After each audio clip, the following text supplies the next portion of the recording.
Hi dears, പുതിയൊരു ക്ലാസ്സിലേക്ക് നിങ്ങൾക്ക് എല്ലാവർക്കും സ്വാഗതം. ഇതുവരെയുള്ള ക്ലാസ്സുകളൊക്കെ നിങ്ങൾക്ക് മനസ്സിലാവുന്നുണ്ട് എന്ന് വിചാരിക്കുന്നു.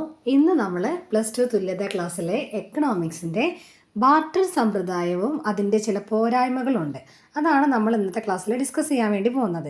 ഇതൊരു ഇമ്പോർട്ടൻ്റ് ആയിട്ടുള്ള ക്വസ്റ്റ്യൻ തന്നെയാണ് കേട്ടോ. കാരണം 2 മാർക്കിന് അല്ലാണ്ട് തന്നെ ചോദിക്കാറുണ്ട്. ജസ്റ്റ് ഒന്ന് ബാർട്ടർ സിസ്റ്റം എന്താ എന്നുള്ളത് ചോദിക്കാറുണ്ട് 2 മാർക്കിനൊക്കെ. അതല്ലാണ്ട് ബാർട്ടർ സിസ്റ്റം എന്താണെന്നും അതിൻ്റെ പോരായ്മകൾ കുറച്ചെണ്ണം നമുക്ക് ലിസ്റ്റ് ഔട്ട് ചെയ്യുന്നുണ്ട് നമ്മുടെ ടെക്സ്റ്റ് ബുക്കിൽ. അതും നമുക്ക് ചോദിക്കാറുണ്ട്. ഈ ഒരു ബാർട്ടർ സിസ്റ്റം എന്ന് പറയുന്നത് നമ്മൾ പണ്ട് മുതലേ കേൾക്കുന്ന ഒരു കാര്യമാണല്ലേ. അതായത് നമ്മുടെ പണ്ട് കാലങ്ങളിലൊക്കെ ബാർട്ടർ സിസ്റ്റം ആയിരുന്നു നമ്മുടെ നാടുകളിലൊക്കെ നിലനിന്നിട്ടുണ്ടായിരുന്നത്. ഇതിനെക്കുറിച്ച് നമുക്കെല്ലാവർക്കും അറിയാം. എന്നാലും ഒരു ഡെഫിനിഷൻ പറയാം. ബാർട്ടർ സമ്പ്രദായം എന്നത് പണം ഉപയോഗിക്കാതെ ഒരാളുടെ ഒരു സാധനം മറ്റൊരാളുടെ സാധനത്തിന് പകരം നൽകുന്ന രീതിയാണ്. ഇതിൻ്റെ ഒരു എക്സാമ്പിൾ പറയുകയാണെങ്കിൽ, എനിക്കിപ്പോൾ അത്യാവശ്യമായിട്ട് അരി വേണം. അപ്പോൾ എൻ്റെ കയ്യിലാണെങ്കിൽ കുറച്ച് ഗോതമ്പ് കൂടുതലുണ്ട്. അപ്പോൾ ഞാൻ അരി വാങ്ങിക്കാൻ വേണ്ടി വേറൊരു കച്ചവടത്തിന് ഒരാളുടെ അടുത്തേക്ക് പോകുമ്പോൾ അയാൾക്ക് ഗോതമ്പ് ആവശ്യമുണ്ടെങ്കിൽ മാത്രമാണ് അരി എനിക്ക് കിട്ടുകയുള്ളൂ. കാരണം അയാൾക്കും കൊടുക്കണ്ടേ, അയാൾക്കത് ആവശ്യമുണ്ടെങ്കിൽ അയാൾ എനിക്ക് തരുള്ളൂ. അവിടെയാണെങ്കിൽ നമ്മൾ പണം ഉപയോഗിച്ചിട്ടില്ല, പക്ഷേ 2 പേരുടെയും ആവശ്യങ്ങൾ നടന്നിട്ടുമുണ്ട്. വേറൊരാൾക്ക് നഷ്ടവുമില്ല. നമ്മുടെ സാധനങ്ങൾ അങ്ങോട്ട് കൊടുത്തിട്ടുണ്ട്, പകരം നമുക്ക് ആവശ്യമായത് നമ്മൾ വാങ്ങിയിട്ടുമുണ്ട്. ഇനി അഥവാ 2 മാർക്കിനൊക്കെ ബാർട്ടർ സിസ്റ്റം എന്താണെന്ന് ചോദിക്കുകയാണെന്നുണ്ടെങ്കിൽ, സാധനങ്ങൾക്ക് പകരം സാധനങ്ങൾ കൈമാറുന്നതിനെയാണ് നമ്മൾ ബാർട്ടർ സിസ്റ്റം എന്ന് പറയാമെന്ന് എഴുതുക. ഇനി വേണമെന്നുണ്ടെങ്കിൽ നിങ്ങൾ എന്ത് ചെയ്യുക, ഒരു എക്സാമ്പിളും കൂടി എഴുതി വെച്ചാൽ മതി. നമ്മളൊരു കോയിന് 2 വശങ്ങളുണ്ടെന്ന് പറയില്ലേ, അതേപോലെ തന്നെ ഇതിനും ഉണ്ട് എന്ത് നല്ലതായിട്ടുള്ള ചില കാര്യങ്ങളും ചില പോരായ്മകളും ഉണ്ട്. അപ്പോൾ എന്തൊക്കെയാണ് ബാർട്ടർ സിസ്റ്റത്തിൻ്റെ പോരായ്മകൾ എന്ന് നമുക്ക് നോക്കാം. ആദ്യത്തേതാണ് ആവശ്യങ്ങൾ പരസ്പരം പൊരുത്തപ്പെടാതിരിക്കൽ. അതെന്താണെന്ന് ചോദിച്ചിട്ടുണ്ടെങ്കിൽ, സാധനം കൈമാറ്റം ചെയ്യുന്ന രീതിയിൽ വാങ്ങുന്ന ആളിൻ്റെയും വിൽക്കുന്ന ആളിൻ്റെയും ആവശ്യങ്ങൾ തമ്മിൽ പൊരുത്തപ്പെടുകയാണെങ്കിൽ മാത്രമേ അവിടെ എന്ത് ചെയ്യുള്ളൂ, അവിടെ കച്ചവടം നടത്തുള്ളൂ. ഒരു ഉദാഹരണം പറയുകയാണെന്നുണ്ടെങ്കിൽ, നമ്മൾ നേരത്തെ പറഞ്ഞ പോലെ തന്നെ എനിക്ക് അരി വാങ്ങണം. എൻ്റെ കയ്യിൽ കൂടുതലുള്ളത് എന്താണ്, ഗോതമ്പാണ്. ആ ഗോതമ്പ് വാങ്ങാൻ തയ്യാറായിട്ടുള്ള ഒരാളെ കണ്ടെത്തിയാൽ മാത്രമേ അവിടെ എന്ത് ചെയ്യുള്ളൂ, അവിടെ കച്ചവടം നടത്താൻ വേണ്ടി പറ്റുള്ളൂ. അങ്ങനെ 2 പേരുടെയും ആവശ്യങ്ങൾ പരസ്പരം പൊരുത്തപ്പെട്ടാൽ മാത്രമേ ആ ഒരു കച്ചവടം എന്നുള്ളത് അവിടെ നടത്താൻ വേണ്ടിയിട്ട് പറ്റുള്ളൂ.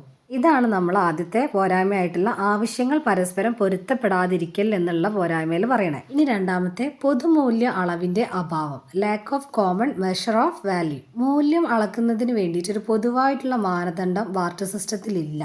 കാരണം ഓരോ സാധനം കൈമാറ്റം ചെയ്യുന്നത് വ്യത്യസ്ത അളവിലായിരിക്കും അല്ലേ.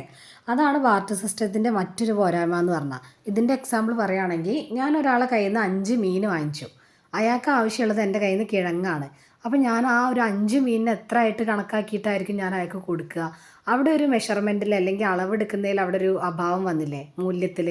അതാണ് രണ്ടാമത്തെ പോരായ്മേൻ്റെ എന്ന് പറയുന്നത് കേട്ടോ. ഇനിയാണ് മൂന്നാമത്തെ, മൂല്യശേഖരത്തിൻ്റെ അഭാവം അല്ലെങ്കിൽ lack of store of value. ഈ ഒരു ബാർട്ടർ സിസ്റ്റത്തിൽ സ്വത്ത് ശേഖരിച്ചു വെക്കുന്നത് സാധനങ്ങളായിട്ടാണ്. കാരണം മിക്ക സാധനങ്ങളും വളരെ പെട്ടെന്ന് എന്ത് ചെയ്യും, നശിച്ചു പോകുന്നതായിരിക്കും. അപ്പോൾ കൂടുതൽ കാലം നമുക്ക് സൂക്ഷിച്ചു വെക്കാനൊന്നും പറ്റില്ല. അത് മാത്രമല്ല, സ്വത്ത് അല്ലെങ്കിൽ ധനം സാധനങ്ങളായി സൂക്ഷിക്കേണ്ടതിന് വളരെയധികം സ്ഥലം അത്യാവശ്യമാണ്. ഇതും എന്താണ്, ബാർട്ടർ സിസ്റ്റത്തിൻ്റെ ഒരു പോരായ്മ തന്നെയാണ്. ഇവർ ഈ സ്വത്തിന് പകരം ഈ സാധനങ്ങൾ സൂക്ഷിച്ചു വെക്കുമ്പോഴേ പച്ചക്കറികളൊക്കെ ആയിരിക്കും കൂടുതലായിട്ടും കളക്ട് ചെയ്ത് വെക്കുക. അതൊക്കെയാണെന്നുണ്ടെങ്കിൽ പെട്ടെന്ന് നശിച്ചു പോവുകയും ചെയ്യും. ഇനി നാലാമത്തതാണ് ഭാവിയിലെ അടവിൻ്റെ മാനദണ്ഡമില്ലായ്മ. ഇതെന്താണെന്ന് ചോദിച്ചിട്ടുണ്ടെങ്കിൽ, കുറച്ച് കാലത്തിന് ശേഷമുള്ള അടവാണ് ഭാവിയിലെ അടവെന്ന് പറയണത്. ഈ ബാർട്ടർ സിസ്റ്റത്തിലാണെങ്കിൽ വായ്പ നൽകുന്നതിനും തിരികെ വാങ്ങുന്നതിനും ഒരു അടിസ്ഥാനവുമില്ല. കടം വാങ്ങിയാൽ അത് തിരികെ നൽകുമ്പോൾ മൂല്യത്തിൽ എന്തുണ്ടാവും, മാറ്റം വരും. ഇങ്ങനെ മൂല്യത്തിൽ വർധനവോ അല്ലെങ്കിൽ കുറവോ ഉണ്ടാവുന്നത് പരിഹരിക്കാനുള്ള ഒരു മാനദണ്ഡം അവിടെ ഉണ്ടായിരുന്നില്ല.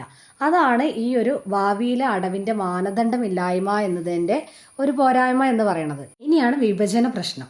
ചില സാധനങ്ങൾ വിഭജിച്ചിട്ട് നമുക്ക് കൈമാറാൻ വേണ്ടി പറ്റൂല. ഫോർ എക്സാമ്പിൾ പറയുകയാണെന്നുണ്ടെങ്കിൽ, ഒരു കോഴിക്ക് പകരം ഒരു കുല പഴം എന്നതാണ് അവരുടെ ഒരു വിനിമയ നിരക്ക് എന്ന് വിചാരിക്കാം. അപ്പോൾ 1 or 2 പഴത്തിന് വേണ്ടിയിട്ട് കോഴിയെ എന്ത് ചെയ്യാൻ പറ്റില്ല, മുറിച്ച് നൽകുക എന്നുള്ളത് സാധ്യമാണോ? അല്ല. അപ്പോൾ അത്തരത്തിൽ വരുമ്പോൾ അവിടെ ഒരു വിഭജന പ്രശ്നം വരും. അതാണ് ബാർട്ടർ സിസ്റ്റത്തിൻ്റെ മറ്റൊരു പോരായ്മ എന്ന് പറയുന്നത്. അടുത്തത് നമ്മുടെ ടെക്സ്റ്റിൽ ഇല്ലാത്തതാണ്, നിങ്ങളൊന്ന് ഓർത്ത് വെച്ചാൽ മതി. അതാണ് ട്രാൻസ്പോർട്ടിങ് ഡിഫിക്കൽട്ടീസ്, അതായത് ഗതാഗതത്തിൽ വരുന്ന തടസ്സങ്ങൾ. ഇപ്പോൾ വസ്തുക്കൾ കൊണ്ട് നടക്കാനുള്ള ബുദ്ധിമുട്ടാണത് പറയണത്. ഇപ്പം വലിയ വലിയ സാധനങ്ങളൊക്കെ ഉണ്ടെങ്കിൽ നമുക്കത് കൊണ്ടുപോകാമെന്ന് പറയണതും അത് ഭയങ്കര ഡിഫിക്കൽട്ടി ആയിട്ടുള്ളൊരു കാര്യമായിരിക്കും അല്ലേ. പണത്തിന് പകരം വലിയ വസ്തുക്കൾ കൈമാറേണ്ടി വന്നിട്ടുണ്ടെങ്കിൽ ഗതാഗത ചെലവും സമയവും അതിൽ നഷ്ടമായിരിക്കും.